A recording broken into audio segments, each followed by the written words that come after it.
the alien ship glided silently through Earth's atmosphere, an enormous shadow blotting out stars in the night sky. Its dark, sleek structure was designed to blend into the darkness, like a great beast hiding in the cosmic jungle. As it settled, hovering over a dense forest, only the faintest hum broke the stillness, a signal to any nearby creatures, if they had the sense to hear it, that something foreign had arrived. Inside the ship, Arax and Zoran, two senior members of the exploration team from the distant planet Tyr, examined their readings with satisfaction. They'd been observing Earth for weeks, orbiting undetected, noting the oddities of its atmosphere and the erratic behavior of the two-legged creatures below.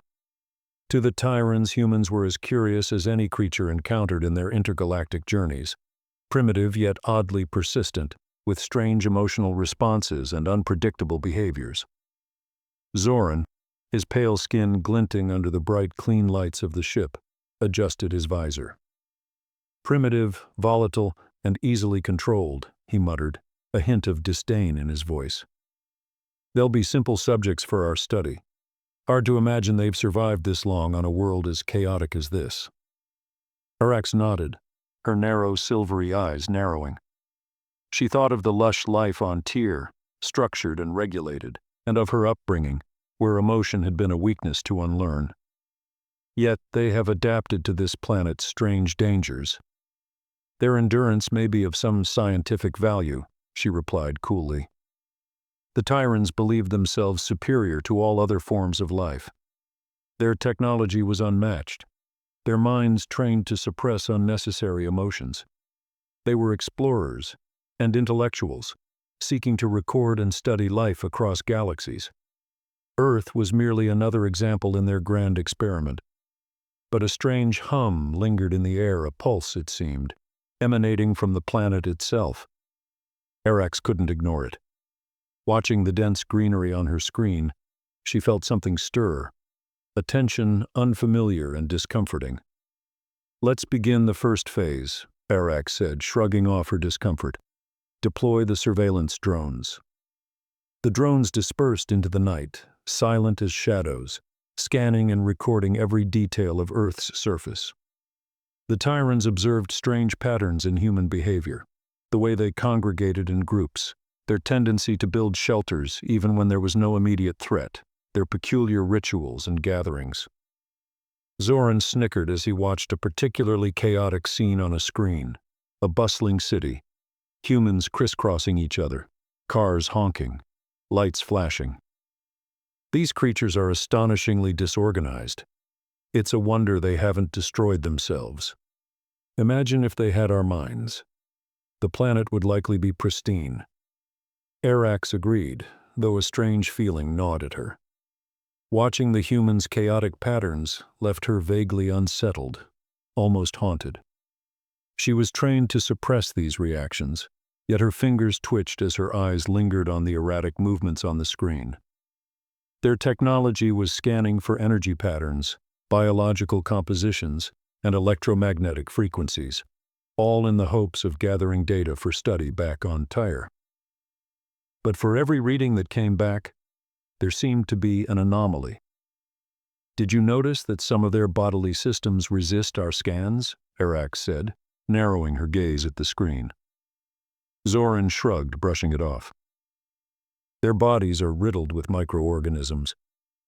It's possible they simply shield certain energy fields around their bodies naturally. Nothing we can't crack." He leaned back, folding his elongated fingers thoughtfully. "Perhaps we should capture a few. I'm eager to see how they respond to our tests." With that, they initiated the next phase. Under the cover of darkness, the Tyrans abducted a group of isolated humans from a rural village. The individuals were chosen for their seclusion and lack of potential witnesses, as the Tyrans wanted to conduct tests without alerting the broader population. The humans were brought on board, unconscious, and placed in sterile examination chambers. But as the Tyrans began their tests, the humans displayed an unusual resilience. They awoke sooner than expected, with one subject, an older woman, thrashing and wailing, her voice like a banshee's scream piercing through the ship. Zoran recoiled, startled. Despite their physical and intellectual superiority, the sound seemed to affect them deeply, striking a nerve they hadn't known was there. "What is that noise?" Zoran muttered, clutching his head. "It's disturbing. I've never felt this way before." He faltered, realizing he had said felt. Arax, momentarily shaken, recalibrated their instruments, but her fingers trembled slightly. It was as if the human's distress had stirred something foreign within her, a feeling she could not suppress or control, a vulnerability she had never known. But that was only the beginning. As the tests progressed, they encountered further resistance. The humans' bodies were inhabited by bacteria, viruses, and strange microscopic organisms that evaded containment, causing interference in their instruments and releasing toxins. Zoran attempted to clear the containment chambers, but the organisms seemed to adapt and multiply, breaching their germ-killing shields. "We underestimated them," Arax whispered, her voice laced with something she had never felt before: fear. "Could these creatures know something we don't?" A mysterious biological contamination had spread throughout the ship, leaving the Tyrans baffled and desperate. The microorganisms native to Earth were unlike anything they'd encountered. They resisted their efforts to neutralize them, adapting and thriving in the alien environment, and even seemed to cause unusual responses in the Tyrans themselves: anxiety, panic, confusion. For the first time, Arax found herself questioning Tyran superiority. Soon, systems began to fail. Navigation controls, power distribution, and even communication with their home planet became erratic. Arax watched in horror as the once clean and perfect corridors of their ship began to show signs of Earth's influence.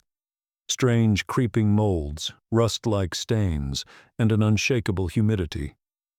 "What is happening to us?" Zoran gasped, clutching his head. "Our minds, our bodies, are weakening." Their superior technology had turned against them, malfunctioning under the influence of Earth's microscopic life. But more unsettling was the mental breakdown. The Tyrans had always prided themselves on their emotional control, but now they were experiencing emotions they'd never known: fear, desperation, anger, and helplessness. They were becoming captives of their own ship, and they knew it. The humans who'd been abducted found ways to communicate with each other through hand signals and subtle nods.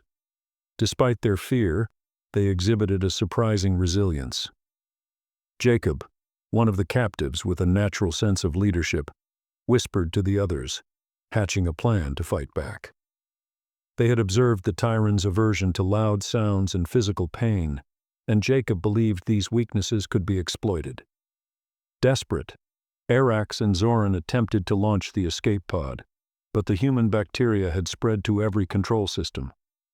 They were stranded, prisoners of a world they could neither understand nor escape. Arax looked at Zoran, her face twisted in despair. "We thought we were invincible, superior. Yet these primitive creatures and their planet have brought us to our knees."